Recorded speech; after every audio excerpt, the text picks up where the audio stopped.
Nebraska Preps postgame with Damon Benning and Jacob Padilla. That's the big voice guy. That means JP joins me for another week. There's a lot in this one. Little breakdowns. Send a couple folks to the black couch, a couple of teams to the black couch, get them figured out emotionally. I don't know, man. Am I thinking too much of it? We'll tell you. The next 30 minutes promises to be informative. I don't know how entertaining we'll be, but we'll try. Maybe tell a few jokes, a little stand-up. JP, how are you? I'm doing pretty well, Damon. How about you? I'm good. Saw a couple of meltdowns. Red and blue Nebraska. I saw a nice comeback with black Nebraska. Hey. And I've seen a couple of high schools getting interesting. This familiarity may breed contempt. Couple teams got to really get it in gear. And there are some dangerous basketball teams out there, right? Like, where if you think this is going to be another walk in the park, there's probably another thing coming. I just don't think you can rest a whole lot on a Tuesday, Friday, or Saturday night. Yeah, it's kind of crazy just looking at kind of going through my notes and planning the week, like seeing what's ahead. And you can see the end of the schedule there on the Max Preps page. And like, wow, we're already to this point. Yeah. It's like it's running out fast. So teams right now, they kind of have to – we're hitting that stretch run where you got to really find out kind of who you are, what you need to do to make a run into the postseason. Yeah, I think so. You know what the key is for me? And let me know what you think. At this stage, do you think this is about being a better version of what you are or having some modifications to who you have been? I guess it depends on kind of who you are and what you've done to that point. Like if obviously a team like Scott, I don't think there's a lot of massive changes they need to make. Yeah. They just need to kind of maintain. Although if you get a couple of healthy bodies, that would certainly help a little bit. But yeah, I think you see a game like the big one that we talk about with Bellevue West and Millard North, and Bellevue West made some changes, obviously, I think, and it pulled out a big win there. So it's a good weekend for Bellevue West. Oh, yeah. At least in my opinion, because they had the toughest of the 2-game slate of any team in the top 5 because they had Millard North and Creighton Prep. So, I mean, we can stay right there if you want to start with the T-Birds. And let's go back to the Millard North Bellevue West game, because I think we kind of parse through these two teams a lot, right? We talk about the moving parts and who's going to be the third scorer and what's going to happen with backcourt help and consistency. And we saw Bellevue West really go to work, winning in a different way. Not so much about Doetzler and Kyle III. It was about pounding the glass and getting stops and some timely threes. Yeah, that was the most impressive part of that game. And perhaps we, or at least I, underestimated the difference that Jacob Arope could make when we talked about kind of the upside last week and what I saw from those teams. And because Josiah Doetzler and William Kyle combined for 15 points on 5 of 20 shooting, and they won by 9. I don't coming in the year. I don't know that you lay out those details and would expect I'd have called you crazy. Yeah, you expect them to win even against a mid-tier team, let alone another top 3 team. So the fact that you had guys step up, Jacob Arope, 13 points and 14 rebounds, including 7 offensive, and they had. Eldon Turner came off the bench. I believe he scored 7 straight in a row at one he had point. a really good second quarter. I think that's where they created the separation. That's when they pushed him, right? Yeah. They pushed it to 34-24, and I like Turner. I've liked him, for the last 3 or 4 handful of years, just because he's small in stature, but he's fearless. I asked some guys that always have to, try to make a living guarding him. I mean, he's hard on Caleb and some of these guys that I know are good defenders where they say, hey, who do you not enjoy guarding? And Turner's just one of those guys. He's constantly coming at you. He's supremely confident. He's got pretty good handle. Not a big in stature, but man, he saw some openings and man, he spurted on Millard North. I felt like that game was the difference. I know rebounding was huge. But that second quarter, and there were a couple in the fourth, Millard North's got to find a way. We talked to Coach Kennan on Friday. Millard North's got to find a way to establish some consistency from behind the arc. It has become the great equalizer, right, in basketball. And Millard North just hasn't been able to find it outside of Jason Green. Yeah, that's the crazy thing about this game, though, is that was the Millard North's best shooting game of the season, I would imagine. I didn't look at the numbers, but 10 of 25, they actually made 2 more threes than Bellevue West did. Timely. Obviously, Jason Green hit a few of those late that got them within striking distance. Yep. Late, but the difference in that game ended up being the free throw line. Bellevue West hit 11 free throws. Millard North only took 5. Yeah, second chance points was a killer too, man. Bellevue West was able. Their offensive rebounding was relentless, and I think, as a coach, you know this.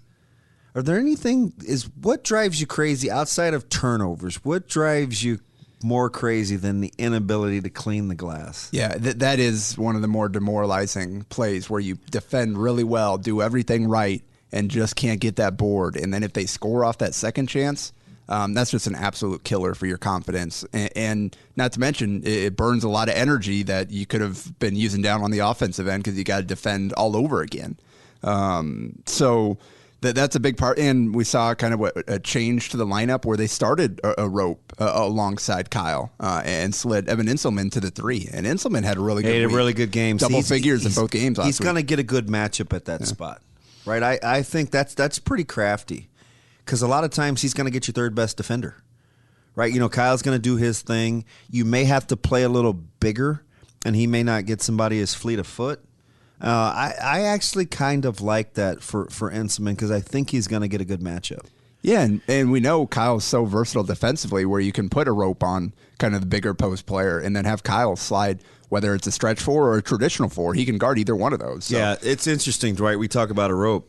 See if there's the coach in me that will get behind this, Mike. Then there's the fan for the champion for kids that just is watching the sport. I love a rope and his skill set and what he brings to the table. The coach in me says ball screens. Yeah. Put him in ball screens, right? It's like I would play nothing but 2-man games and force you to play offense for defense if you're going to try to abuse me with Jacob a rope until he figures out how to play those ball screens. I played against him playing up in the summer a couple of summers ago, and it's what I tried to do a little bit too. Yeah, well, we played against him. The 15s played against him last year, and he had the first 7 points on offense. Yeah. They got out to a 7-2 lead and figured out we used guys like Kevin Stubblefield to bring the ball up the court, and he probably only played about another 4 minutes. They just really couldn't utilize him much, and so there's always that back and forth, and he's still growing in terms of varsity experience, and he's going to figure out those things. But for right now, if you want to neutralize his prowess, you better figure out a way to make him guard, because if you let him just make a living, and Prep did this to him a little bit, and he didn't have near as much success on the offensive end in terms of efficiency as you got to force him to guard you. I think he went 1 of 6 against Prep, and with only 3 points, and it's all about matchups. But I tell you what, he is a nice wrinkle to an already deep bench for Bellevue West. Yeah, so it was a 73-64 win for Millard North, and like you said, they stretched it to 10 with a big second quarter, and then they pushed it out to like 17 or 20 to start the third quarter. And then Millard North furiously rallied to try to get back into that game, make it a single-digit game late. But Jason Green, again, we saw this against Westside in the Metro tournament, and we saw it here where dude just makes big-time plays down the stretch to try to give his team a shot. And I believe he had 24 points, 12 rebounds, 6 assists, 5 blocks in that game. And then he followed it up with 19 points, 13 rebounds, 5 assists, 4 steals, and 5 blocks in Millard North's kind of bounce-back win against Lincoln North Star. And that's a team with a big front line. So just kind of the stat lines that he's putting up this season, the way he's stuffing the stat sheet, there's no more versatile, impactful player than Jason Green this season. Yeah, it's been interesting, too, because instead of, and maybe this just speaks to his versatility, instead of like these clear-cut, early-on game plans, it seems like he evolves as the game goes along and fills whatever void is necessary. You need rebounding, he'll go and rebound. You need some three-point shooting, he'll step out and shoot the three. We saw in the Metro Holiday tournaments against Omaha Westside, you need some easier buckets. He gets it in the post, and he gets downhill. Right, he's shown a real good ability to adapt the way that the game's being played. For sure. And David Harmon, solid, 13 points in the first game. He had 14 in the second, and he shot it well against Bellevue West too. I mean, if you could, not a ton of attempts, but 5 of 10. Yeah. And you let him shoot 50%. Didn't turn it over a ton. It's gonna kind of be who he's got to be. Yeah, 5 assists, 4 boards. So he was solid. They just need a little bit more, and they didn't quite get it in that game. But kind of Bellevue West moving ahead to that prep game. Mentioned how much Dotzler struggled in the first game. He was back and came up big time in this one. 23. He's not going to put together back-to-backers on a bad night. Exactly. And fortunately, I believe Coach DeRees over at Drake came to watch the one of those games. Yeah, so that picked the wrong one. But hey, I mean, I'll be able to see it on film or whatever. 23 points, 8 of 11 shooting, 4 of 4 from the line, 7 boards, 6 assists, 3 steals. Just kind of a really solid stat line there. And Enselman, 13 points, again, another 2 threes, 5 free throws. So he had a really good week. And WS 10 and 19 from 3. So prep, that was impressive from prep, though. I believe Martell Evans did not play with an injury, and they hung tough. Yeah. We saw what happened against Westside when things got away from them a little bit early, and they weren't able to hang around. Creighton Prep made them work in this one. It was not an easy win, and I think recently Prep, outside of that one, they beat Papio South by 16. Like, that's a really solid win. We've seen what Papio South has been doing recently, and Casey O'Malley, I think, is starting to come alive a little bit more. That he makes erupted the other night against Bellevue West. I think he went for 26, maybe something like that. Something like that. And they're versatile. They're going to have to. They need a little scoring, a little scoring versatility, and depending on how long they're without Martell Evans. But I want to walk you back real quick before we get to the rest with Bellevue West and the shot distribution, because I think it's key. Right, you see how well Josiah Dotzler played, and he was 8 of 11 from the floor. Right, 73%, I think that is. Everybody else was within 6 or 7 in terms of their field goal attempts, outside of TK Barnett, who only took the one shot, and John Mitchell, who was 2 of 2. Everybody else had 6 or 7 shots, and that's 6 guys between 6 and 7 shots.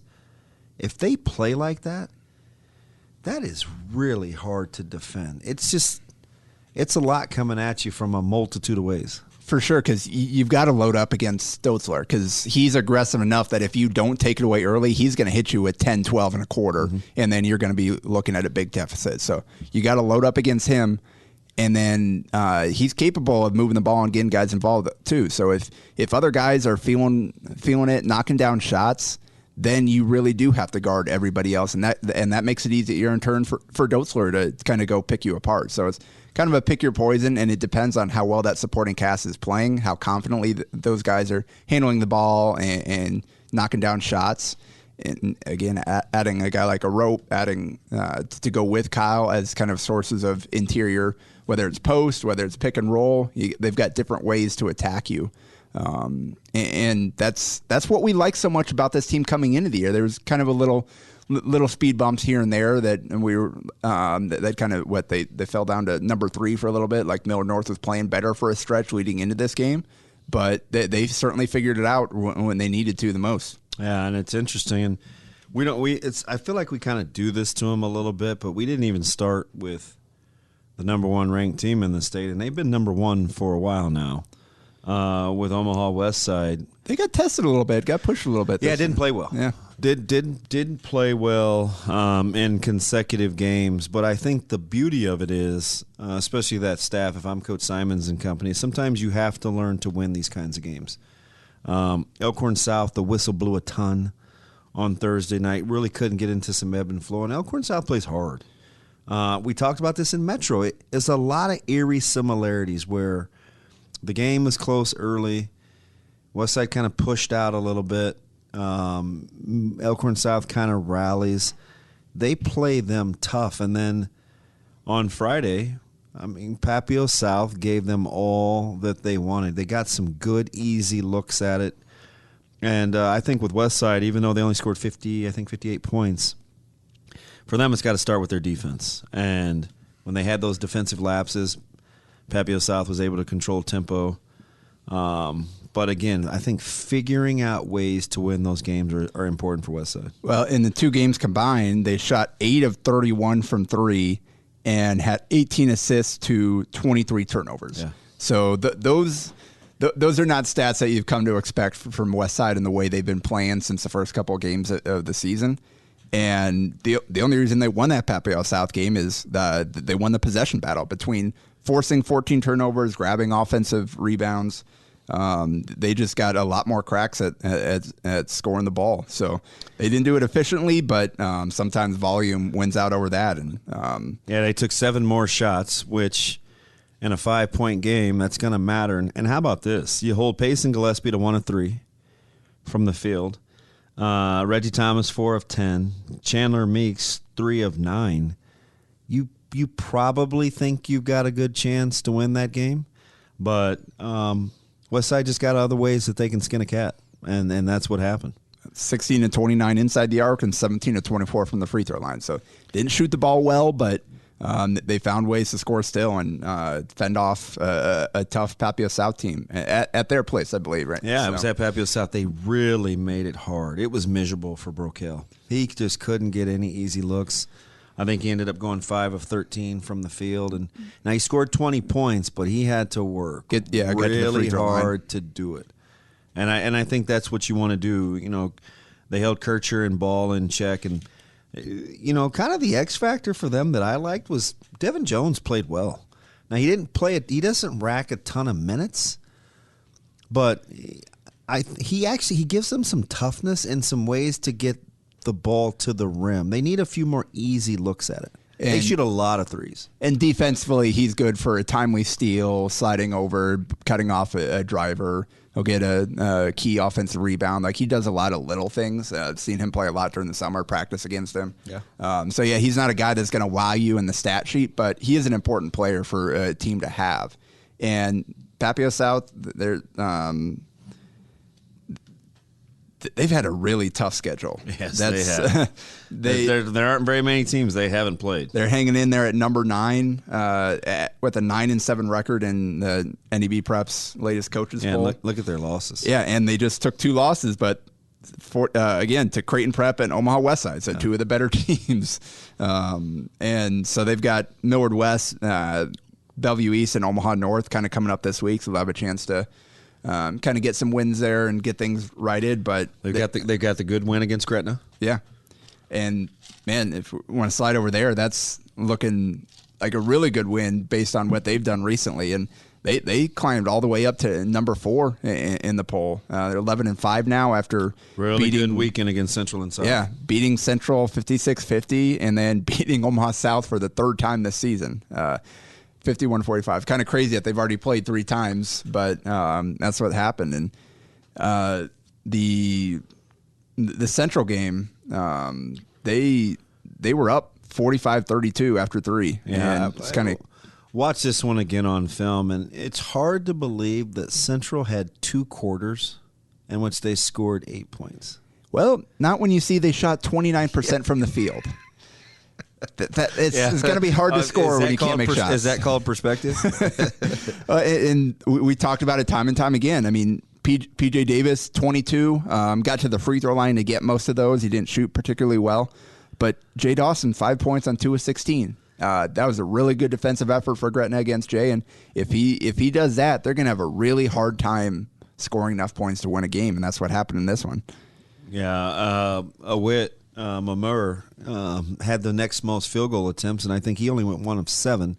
And they've really tried to increase his role. Well, guy that did actually, Kia Paljor, 12 points, 5 of 10 shooting, hit a couple of threes, 10 boards. He's a guy that they did insert to the starting lineup a few games ago, and he's intriguing. He had that little spurt in the Metro tournament where he scored 7 points and knocked down a 3, had a really couple tough buckets inside, and he adds a different element there. He's not consistent yet. He's a guy that I think I think he played JV at Prep before transferring to Central, so doesn't have a lot of experience, but he's long and has a soft touch, so he could be an interesting piece for them moving forward. And he actually shot it well from distance, if I remember. Yeah. I think was he 2 of 4 or 2 of 5? 2 of 5, yep. From behind the arc, and when you only make 6 of them, and you shoot it 28 times, at some point you got to think, oh gosh, can we get something easier? I mean, 21% from the behind the arc is typically not going to get it done. Yeah, so that good win for Gretna. They hadn't updated their stats yet, so I hadn't seen who played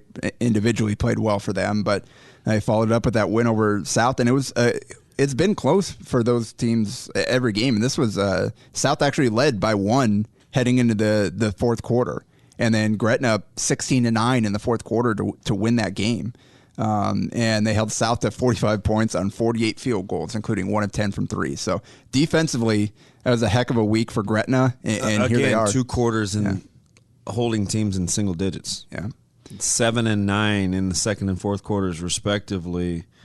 That's pretty good defense. Yeah. And well, we know Bill Hurd knows how to coach defense over there.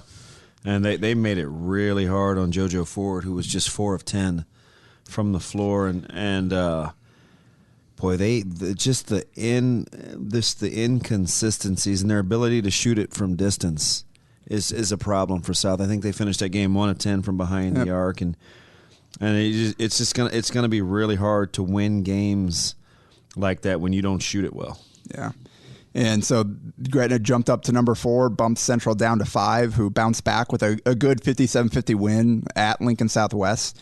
PJ had 24, again, got to the free throw line a bunch, 10 of 11, and Jay had 19, and it was efficient, 8 of 13 shooting. So they still didn't shoot the ball well, only 3 of 12 from 3. They had 6 assists, 15 turnovers, so a lot of room for improvement there, but they did what they needed to get a win over a good team.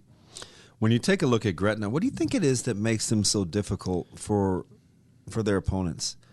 You know, they're not. It's not spectacular, right? It's not off the bounce, mesmerizing, but I mean, it's a solid backcourt. I think they have decent size, right? Kind of sneaky how they touch and guard you defensively. Yeah, Grant Jansen's big physical body inside, and Alex Wilcoxon, I think, has been really consistent recently for them. He's been double figures, shooting the ball really well. You see every game you look, he's 12, 15 points as kind of that's number 2 option to Lana Pekorsky, who I believe had 30 in a game the previous week in one of their games. Again, I haven't seen what they did this week, but that's you combine kind of that little trio there with you get just enough from an Alec Wilkins who's capable for stepping up in any given game, and then you add that with the defense, and that's enough to grind out some of these tough games. Again, it's not like they scored a ton. They're in the 50s both games, but they helped their opponents to 50 and 45. Yeah, you talk about a tough schedule. As we jump down to, if we're looking at the rankings, boy, Elkhorn South sitting there ranked behind Prep, just 10 and 6, and I just saw them in person again. Boy, they grind you.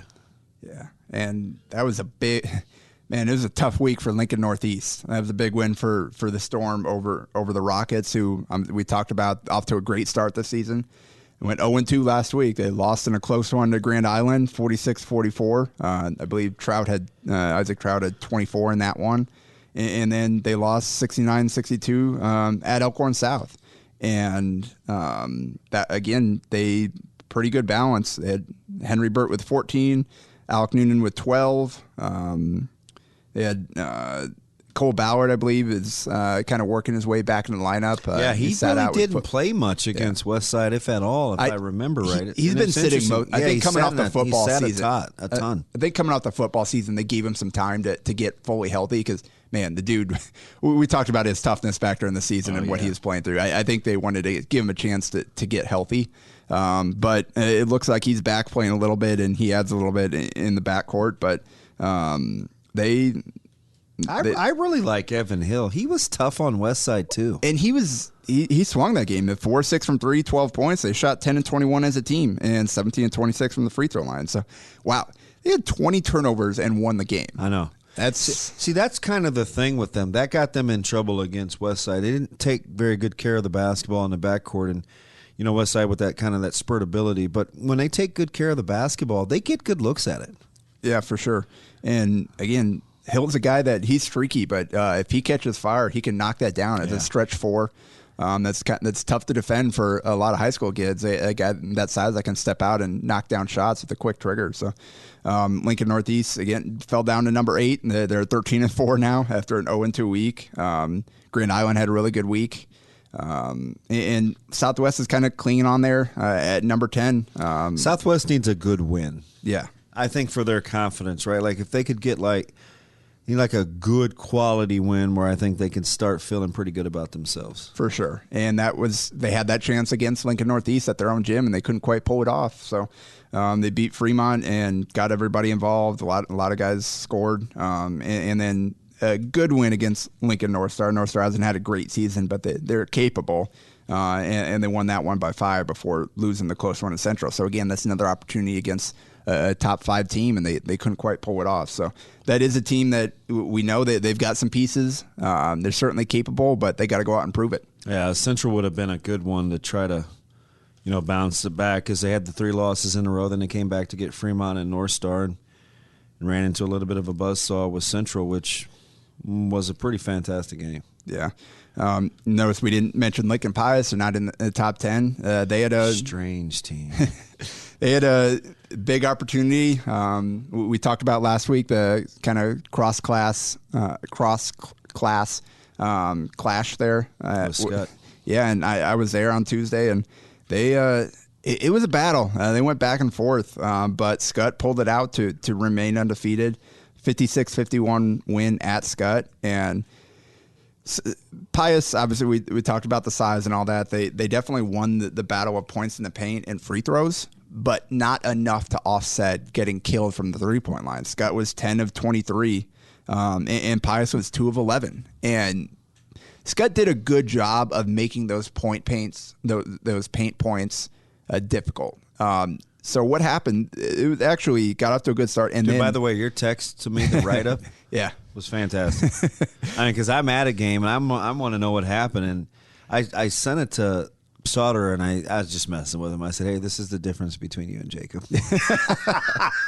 I had to needle him a little bit, but man, yeah. Well, like you said, we talked about the game. I wanted to kind of give you a heads up on how it played out, and so Pius went inside to Sam Hostreiter. They're going at Jake Brock all game long, like right from the start, trying to get him in foul trouble. And Jake actually did a good job of manning up on him, slowing down, making the shots tough early. And then he finally did get his second foul. And as soon as he went out, Pius went on a 9-0 run to end the first quarter and took the lead there. And then in the second quarter, he came back. He played throughout the rest of the game without too much of an issue. And whether it's him, whether it's Nate Zarowski, whether it's Gabe Edstrand getting there, mixing things up as kind of an undersized wing playing the 4 spot. And they did a good job. Like Sam Hostreiter had 9 points in the first quarter and didn't score again until the fourth. And he finished with 13, but it was on 4 of 11 shooting. And a lot of that was inside the arc, where they just did a great job of not letting him get in deep and then walling up and force him to shoot over the top, and he wasn't making it. So Brady Christensen actually had a really good week last week for Pius, and he was the one guy that was having a lot of success. Finished with 15 on 6 of 7 shooting. But he had 29 and 20 rebounds against Burke last week. So he played well, but they didn't get enough out of the backcourt. And Scott had enough balance. They had 4 guys in double figures, led by J.J. Farron with 18. So yeah, he caught fired. And he took a lot of shots to get those 18 points, but I mean they needed the ones that he hit. He hit some big time, and then Grant Dvorak went 3 of 4 from the third quarter when they really kind of took control of things and allowed them to hold on to the lead throughout the fourth quarter. I think Pius got it close a couple of times, but couldn't quite get over the hump. So it's a good win for Scott. Yeah, they turn around and hammer Hastings, and this may be it, right? Coming up Tuesday tomorrow. Bennington. Yeah, yep. Tomorrow may be the last hurrah for the regular season. And you and I talked about Bennington kind of off pod. firmly entrenched at number 3. They've won 9 in a row. They got a chance to change the narrative, as opposed to, well, who else would it be versus, well, they're pretty good. They'll get all they want tomorrow night. Yeah, and I was there. They won their conference tournament last week. Beat Waverly in the final 47-38. Man, that was an ugly one offensively, but they held Waverly to 38, and they beat Norris 49-43 in the first game of the tournament. So really good defensively. They made things really tough, and they've got enough guys that can hurt you offensively. Austin Holtz kind of took over in the third quarter. Waverly was playing a 2-3 zone, and Bennington threes weren't falling. Just he hit 4 tough, like one dribble pull-ups in the middle of the zone. Kind of guy on his hip, knocked him down, scored 8 in that third quarter when they really needed it. So Holtz is certainly capable of stepping up, and they had 10 points, 8 boards from Isaac Connor. They had any of 6 or 7 different guys that could score in double figures in a given game. So Bennington, they're looking solid at number 3, and they've got a big opportunity on Tuesday. Yeah, it's going to be interesting, too, because tucked right there at number 2 is Ron Colley, and they've lost to Millard West, Concordia, and Scott twice. Nothing really to be kicking yourself over. They played a tough schedule. Yeah, they took care of business against the rest of Class B. They went down and won an out-of-state game as well. So I think they're definitely a deserving number 2, and I'd still have them as the second best team. We'll see kind of once we get into the postseason here what they can do if they get a shot at some of these other kind of top half Class B teams. But they've got Ralston on Friday, and I think they've got Bennington on Tuesday, which is the 8th, which that'll probably be the game for the 2-3 to see what happens next. Yeah, you mentioned Ralston. They got big win over Beatrice, and Platteview kind of avenged that loss. Wasn't like the guys went off. Like Connor Milliken only had 23 on 8 of 17 shooting. We say only. Yeah, seriously. Yeah, she shot 47% from the floor and had 20-some points, and we say only. Yeah, but they held Beatrice to 35 points, and that was the difference last game. They couldn't stop what Beatrice was doing. I think that was kind of personal. Yeah. Right? I mean, Coach Brodsky, he's smart. He's got his ear to the ground. I think he kind of knows the sentiment. Hey, get as many shots up as possible. We play fast. Defense optional. I don't think that sits real well with him. Yeah. But Platteview, so they won that one. They lost to Wahoo in the final, but Ralston went and beat Beatrice in the third place game. So Beatrice drops from number 2 all the way down to number 7 in the rankings, and they're 10-4 now after an 0-2 week. So that's, I think Waverly's sitting there at number 6 after beating Elkhorn and then losing to Bennington in that final. So Class B is continuing to kind of jumble around. It's going to be anybody's guess how things turn out in the first couple of rounds of the state tournament, I think. A lot of teams that could have a shot, but it's hard to kind of trust any of them. One of the fastest 30 minutes, actually about 34 minutes in podcast history. We get it all in, multiple classes. Man, this is going to be a good week. Any game in particular you're kind of looking forward to? A little bit of I don't know what you think about the schedule. Kind of a light schedule this week. Yeah, not any big games like we had last week with Scott Pius and Bellevue West Miller North. I'm still trying to figure out where I want to go over the weekend. But Scott Bennington is not far from me, so I'll be watching that. I got the Huskers game, so I'll be missing that one. That is probably the most important game of the week, I would say. Yeah. Another great week. It's Nebraska Preps postgame. That's Jacob Padilla. I'm ODB. Don't miss us. We're back next week.